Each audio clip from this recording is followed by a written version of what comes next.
When I was recruited to the Kauffman Foundation, our mission was self-sufficient people and healthy communities. And we decided that you couldn't have a healthy community if you didn't have people who had jobs. And then you looked at who created the jobs, and it was really the entrepreneurs. So if we could help more entrepreneurs start and grow companies, we could have much more successful, healthy communities. So I started there in 1990 and was there for 10 years. And as they said when they recruited me, this is once in a many lifetime opportunity. And indeed it was. But I think coming to Adelaide is the second in a many lifetime opportunity. So let me wind back the clock a little bit. So I'm born in Chicago and grew up in a very small town in Indiana. Same people from the first grade to high school when we had 450, or another 25 people, but my parents moved to another town in the middle of my senior year. And so there were 427 people in that senior high school, which was a huge shock. And I think that's the first time I was really jolted out of my normal little box, was moving into not only another city, hardly could be another culture 32 miles away, but a whole nother gestalt of 25 people in my class to 457. And it was interesting to think and feel what went on inside me, how suddenly I had been the smartest kid in the class, now I wasn't. I was accomplished, now I was just one of many, It was a really good thing to have happened to me, I think, when I was so young. Went to college, our college starts your university, and my third year I was a junior year abroad at the University of London, Birkbeck College. And now this is the first time I've been outside the Midwest. My parents didn't have very much money. My dad was an entrepreneur. He was an entrepreneur because he couldn't keep a job. That's what they were known as then. You work for yourself because nobody else will have you after a while. He'd quit this job and that job and get fired from this job, and my mother was distraught. So finally, she had a little family money, and so she kind of carried the family while my dad started, in his late 50s, a company. And he was a manufacturer's rep. And he would take me along, and we would go along and Saturday morning, and he'd talk about customers and how you have to meet their needs and how you have to be honest, and you have to look out for new trends and how you can actually anticipate and help your customers, be in a position to take advantage of innovations. And my dad's a pretty conservative guy, so he's talking about this in the middle of the Midwest when I'm a child. So go to London, come back, finish college, go to Yale for a year, graduate school.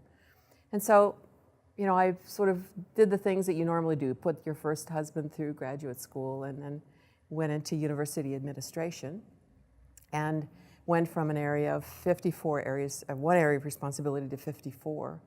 And people said I would never let them see inside your office, but incredible things seem to come out of there. And so this whole idea of how are you creative and what's required to be creative and innovative, and how do you actually understand what is this process called innovation?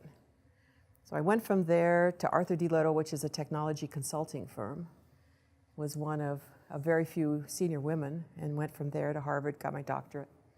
At Arthur D. Little, had a chance to travel and do lots of things, lots of projects in lots of places, and worked with lots of corporations. In fact, I was in Iran for the national radio and television that they were trying to create when the Shah was still in place.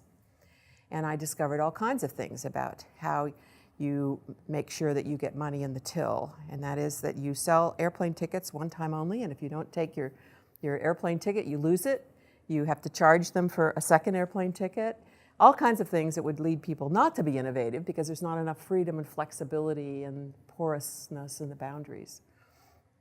So as I've looked at and tried to figure out what are the leading trends, where are people going, one of the things I realized is that putting myself in different places, different experiences, different jobs, different cultures, different countries is one reason why I think I am perhaps as innovative or creative as I am.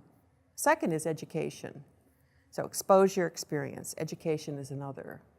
Having a good education and having, though my background is English, I'm an English major gone bad, went into business, went into finance, understanding the requirements of education, analytic thinking, communication, people skills, understanding how to talk to people, get ideas across. All of those are really critical if you're going to talk about innovation and you're going to make people be able to adapt it, understand why it applies to them, why they should care and be interested. So education is the second component. Third is understanding the innovation process itself. So I spent a lot of time trying to understand when people talk about innovation, what is it? Is it a new way of thinking? Is it just a new idea? Is it a new twist on an old idea? But if you look at organizations, how do they become innovative? And how do they build in the processes? So I'm sitting on an airplane, and the guy next to me in the airplane opens up a briefcase, and he gets out this little pad of paper. He pulls off a sheet of paper and puts it on my notebook here. I'm in the middle seat. And he said, "What do you think of this?" I said, "Wow, that's interesting." Take it off, put it on. How would you use that? I'd probably put it at the top memos. Maybe if you had a big piece, I'd put it on the wall and write on it. This is a guy from 3M. Post-it notes was a big mistake. The glue hadn't stuck the way it was supposed to have. And there, instead of saying, "What a mistake, you're fired," they said, "That didn't turn out like we thought it would.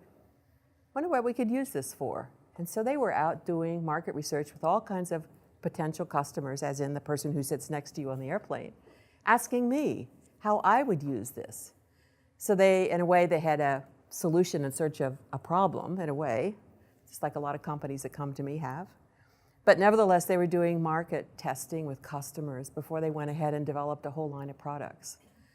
So, what did I learn from that? I learned that not everything that you try will turn out as you expect, but just because it didn't turn out as you expected doesn't mean it's a failure. It simply means there may be a brand new innovation in there that you ought to recognize and think, how can we use that finding in a whole new way?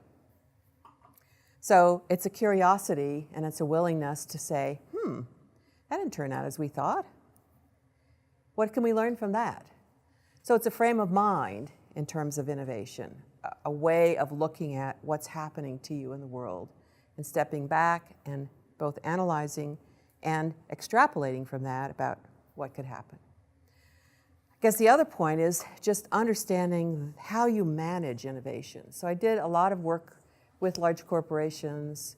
In my normal life in the United States, I am a growth consultant for companies 5 to 50 million.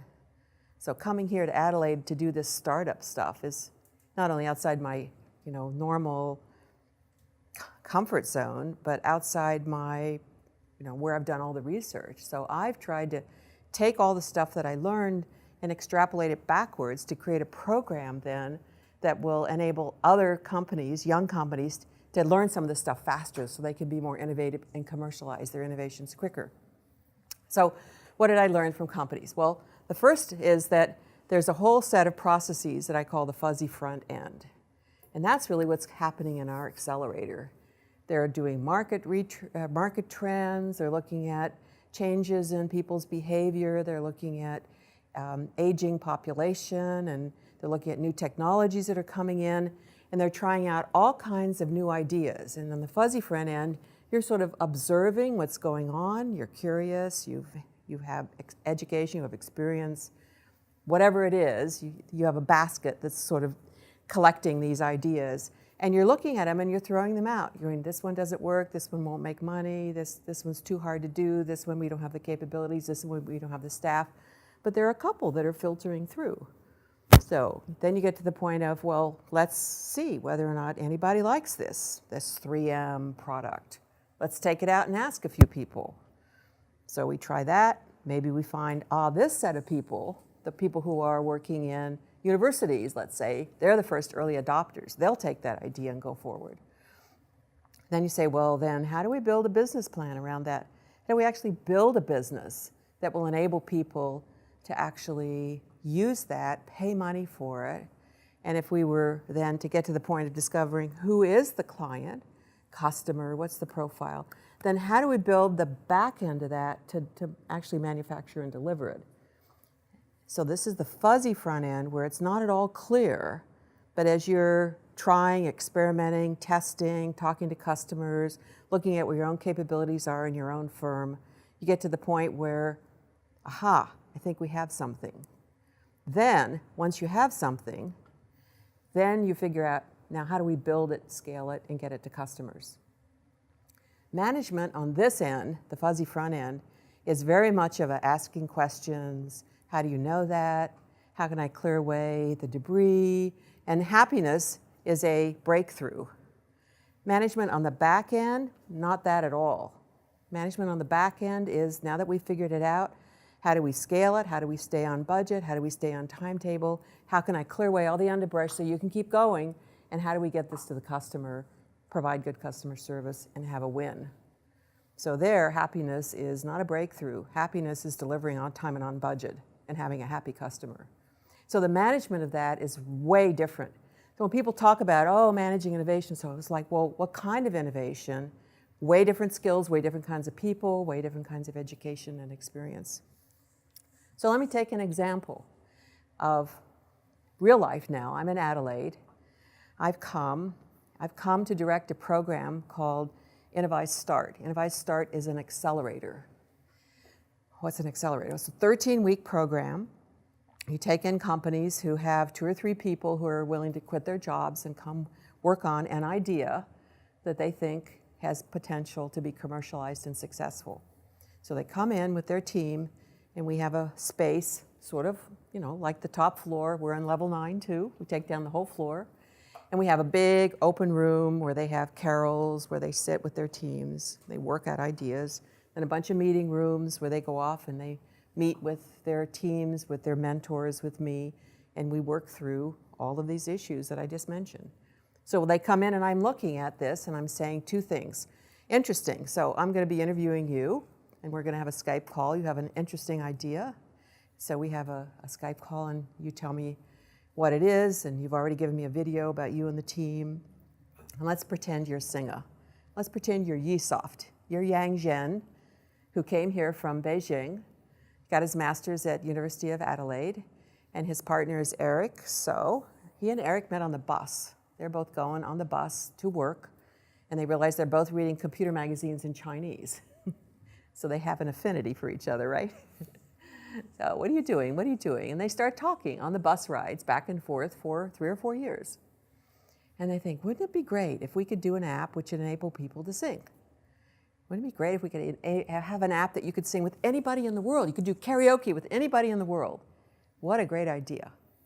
So they apply to our accelerator, and I'm interviewing them, and they come in, and they can't speak particularly good English, and Eric's practically mute, and Yang does the talking and halting. We think this is a good idea. We want it to be in the accelerator. We think we can help the whole world sing. It's our mission to get people singing. This is very exciting. I'm like, okay, so do you have any proof of concept that this works? No. What is it that you have? Well, here's a video of what we could do. I'm thinking it's the product developed. I'm not thinking it's a video that they put together. So I look at that. I said, well, that's pretty cool, because I remember Eric Whitaker had been on TED, and he had shown a TED talk where he had put his music out on the web, and some girl in England started singing the top line and then sent it back, right? Remember that? Yes, exactly. Choir of 2000, virtual choir, right. And so I thought, wouldn't that be cool? You can sing with people around the world. Eric did it. This would be cool. I know this would go in China. So I'm saying, guys who are passionate, they will do anything, they have a something, we bring them in. So we bring them in, 2 guys, trying to find the 3rd person. We want a team of 3. And they meet with me and we talk about this idea, and then they meet with the mentors. So think about the innovation value chain again. We're back in the beginning, we're testing an idea with people, right? So you guys are sitting around, and I'm Eric, and I'm presenting this to you, and I'm going like, and we're going to teach the world to sing. We're going to have 4 people singing together, and our technology guys are going, there's no way you can do that. The latency problem of singing around the world will be 1.5 to 2 seconds delay. The technology hasn't caught up with us being able to do that. That will fail. Whoa. just like I said, lots of ideas. Many of them won't work. The technology doesn't work, the people don't have enough skills, the market isn't ready. You gotta be throwing those ideas out in the beginning. So they went away and they were really discouraged. But one mentor sat down with them and said, here's what I think you could do. I think you could do an app which would enable somebody to sing and then record that. If it's on an iPad or an iPhone, record that and then send that to someone. If we can do that with Instagram, you could do that maybe with Musicgram maybe. So they start thinking about this and they start trying it out with people. Would this be something, well, which is the market? Is it young girls? Is it young children? Is it older people? Is it people sing karaoke before they sign a contract? No, it's not them. We get down to the point where we say, this is probably an app for, let's say, girls. Girls sing, maybe boys will sing, but girls, we're gonna focus on girls. We're gonna look at the age range of, say, 7 to 12. Okay, now we have a market. We know they sing. We can get statistics on how many of them sing, how many of them are interested in the music. Now we do a little market research here. We can get smarter about the market we're going after. They develop a really amazing product that is absolutely incredible, which shows a girl singing. It has a backtrack, has the music Twinkle, Twinkle, Little Star up there. You can sing with somebody else if you want to, or turn that off. You can record that, and you can send that to grandma. We show this to a lot of people, and they get pretty excited. And Yang stands up there on the stage in Adelaide Town Hall. He now has a concept that we've shown to some people, and they like, and he stands up and pitches. And guess what? Nobody comes over and says, we want to invest in your company. So he's a little taken back because he'd expected investment. By the time you get to the end of the fuzzy front end, when you have something that somebody believes will work, like you're ready to go and nobody comes to the party. So we look at this and we say, so what's the issue here? Well, you need to add a person, and maybe a person who's experienced in the business world. You guys have a great idea. Do you understand the business that you're moving into now? So Simran agrees to come around. Simran Gambhir, who's been a CTO of Flybys and news media, and long experience in commercial and doing technology in commercial companies. So he comes on as a director, and Yang starts to think, how would I take this product to the market? Well, I'm the technologist. I don't really know a lot about marketing and about getting to people, and after all, I speak Chinese and maybe I have an accent and everybody doesn't understand me right away. What if I partnered with somebody? Who would I want to partner with? Well, the first on his list was the Wiggles. It's pretty good. Have we got anybody else on the list, maybe? They may be hard to get to, right? So Simran or Yang, somebody or other anyway, gets into Pacific Magazine, and Total Girl is a magazine for tween girls. And they hear about this concept and they go like, fabulous, this is our next new product. You develop the app for the girls, we will market it in our magazines, on television commercials.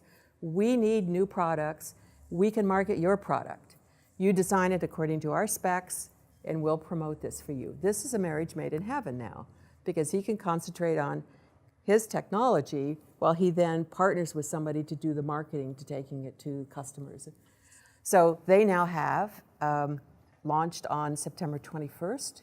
In the first week, they had 5,000 downloads. Only takes 500 to get to the top of iTunes. They had 5,000. So far, they've had over 50,000 in a month, and almost 200,000 singing sessions. Now, you don't make money on downloads because those are free, but you make money by people purchasing the songs. They get 3 free songs, the chunks of songs, the baskets of songs, whatever. So they are running ahead of norm in terms of how many people are actually purchasing. But Yang didn't give up on that one partnership. He went for the Wiggles. And he worked and worked and worked, and he got into the Wiggles, and tomorrow they are launching. They've taken the whole Apple store over in Sydney, and they're launching 3 new apps, and his is in the middle, and this is worldwide. And they did a soft launch by putting it on the iTunes store a couple of days ago, and they've already had 1,000 downloads with 0 marketing. Okay, so is this an example of innovation? You bet. Some guys who had an idea, But we tried it in a lot of different incarnations. Should it be 4 people, 2 people, 1 person? Which market? Children, adults, tweens, girls. Okay, we can figure out the technology. We have this beautiful app. Now what do we do with it to commercialize it? We're going to partner with somebody who has incredible marketing reach. Somebody who's looking for new products, doesn't always have the bandwidth to develop them, but is looking for new innovations that they can then put through their channel to their markets. And so that's one way that one of our companies is going to be hitting big time, and you'll be hearing about them. You know, hopefully the newspapers will pick up on this. Hopefully people in Adelaide will believe something great can happen out of Adelaide. Because really, folks, you have no idea. You're sitting on a gold mine and you keep going like, oh, not us. No, surely not in Adelaide. It can't be happening in Adelaide. So that's one example.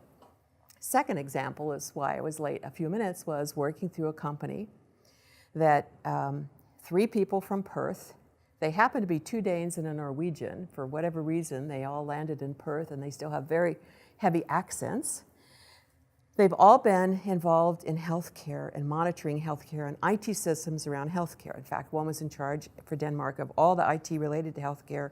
Another's done several startups in the health space.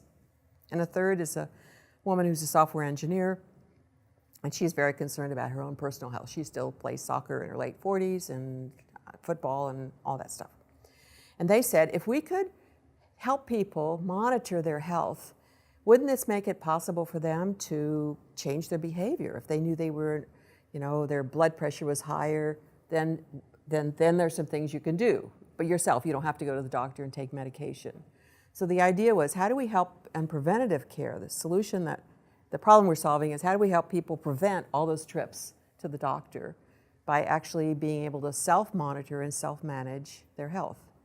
So they call themselves Egel Life. Egel was the Greek goddess of health and well-being. Radiant health and well-being. I got to get the radiant part in there.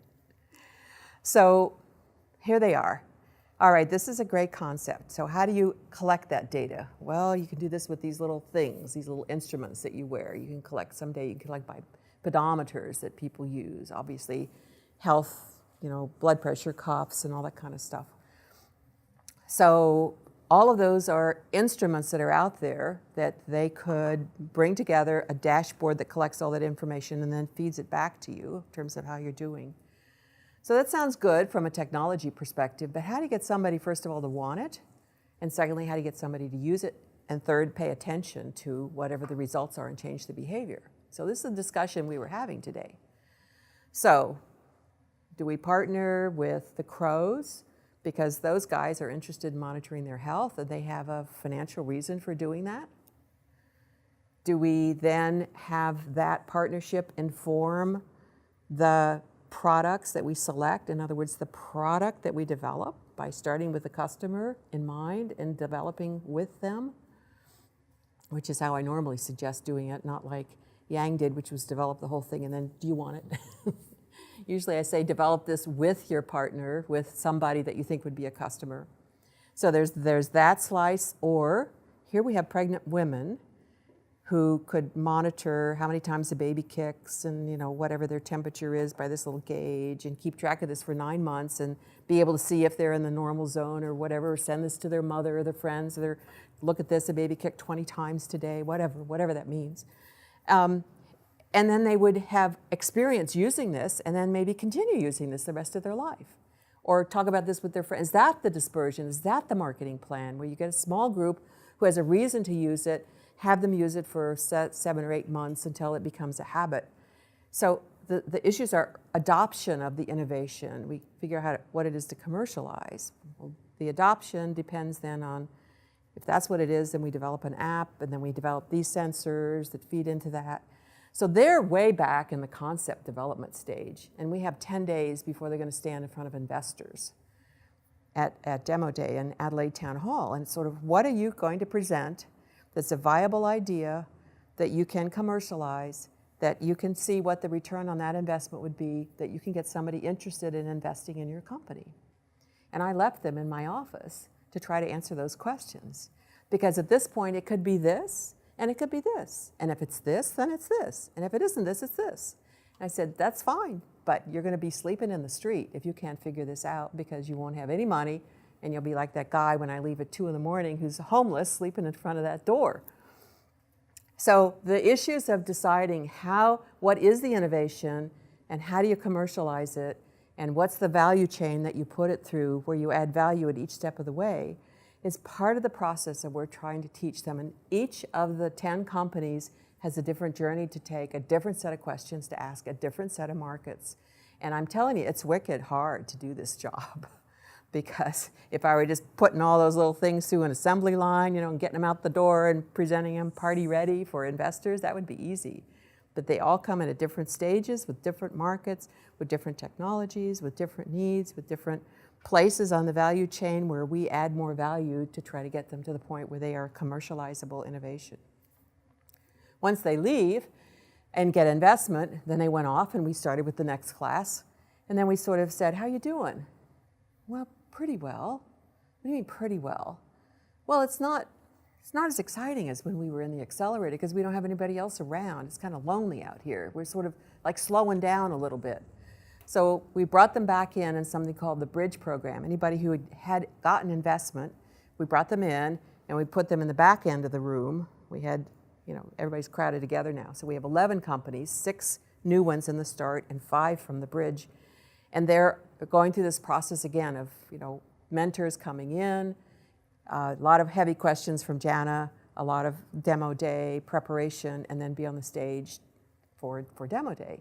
And they realize that part of what they need is the board of directors, board of advisors, close connections with customers to continue asking them those questions so they can stay close to the customers, they can stay exciting, they can be innovating. And every once in a while, they need to be able to tap into, like Yoda on their shoulder, hey, does this make sense? Does it make sense when somebody in the company that we're selling into says to me, I can get you into this company, but I need a fee or I need a little share of equity if you're going to have me introduce you to here?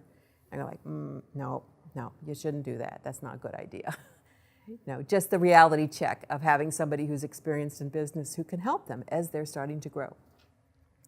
So I see a city, an amazing city. I see Adelaide. I've lived and been in a lot of cities in the world. Adelaide is beautiful, fabulous climate, lovely people, clean, lots of infrastructure investment, amazing innovation, 3 universities, 4 wine areas within an hour drive, an ocean. I'm seeing the ocean and the hills in the morning when I wake up.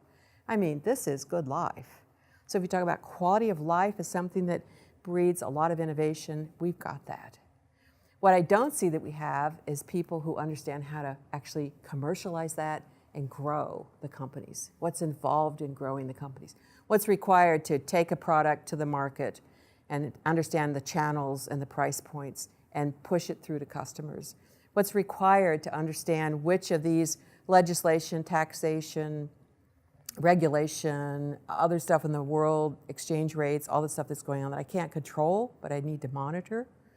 What's involved in taking money from the right people at the right time in the right incarnation? Is it equity? Is it a loan? Is it a convertible note? How do I build a great organization so that somebody else besides me can make the decisions, so that I have a team of people that I can delegate, that I can keep focused on what's the next new thing for me to develop for my company? How do I get the right culture and make sure that we have an executive team that operates? And then how do I grow as a person, as a leader? How do I become a better husband, parent, leader of the company, citizen of the community, keep my own joie de vivre and my health? You come around and take the temperature of all the guys and gals over there now, and they are 10 days before demo day, they are dragging. They are reaching into the reserves like when you're racing and really trying to sprint over the finish line because there's so much to do and there's so little time, and it's a big chore to develop a company. We have that opportunity. What we're missing in Adelaide that I see in Boulder is the whole community that understands this process and is supportive and has been through it. You will have taken a company, you will have grown it, you will have gotten some money, you will have now invested in his company, and you'll sit on his company as a board of director, and you'll encourage both of them. And they will do the same thing, and then they'll encourage all 4 of you. And suddenly you have this mushrooming effect Boulder, we have 1,000 people and 16,000 companies that have been started in the last few years. That's where the jobs come from, almost all from companies that are less than 5 years old. The US has been a net loser of jobs for the last 3 decades. If it weren't for these startups and high growth companies, we would be in deep, water. So I think that's what Adelaide needs to understand as well. You can try to hang on to the large corporations for whatever reason, either the market's changing, the dynamics are changing, the people who started them have changed, a new group has come in, or customer taste has changed, or technology has changed. It can all be done automatically now. It doesn't need as many people. You can try to hold on to those. Or you can try to invest in what is the future. And the future is growing companies that are creating jobs that over the next 5 years. Yang has already hired 3 people. He'll be hiring lots more people. Kicktone, an independent platform for independent bands and bands to put their music, fans to find them. They're about ready to hire 2 more people, more developers, more marketers. We're just on the cusp of being able to create more jobs. And I think that's what we need, is the next generation of companies in Adelaide. So let me stop or maybe recap slightly before I did. People who are innovative have probably put themselves in a lot of different situations, exposed themselves to different stimulus, are naturally curious, and are themselves innovative. Innovation is a process that can be developed, can be learned, but it's 2 parts. It's the fuzzy front end, which needs to be managed entirely differently than the speedy back end. Third, you need to have a whole ecosystem that understands and has been through all of those parts that can support the next generation of companies.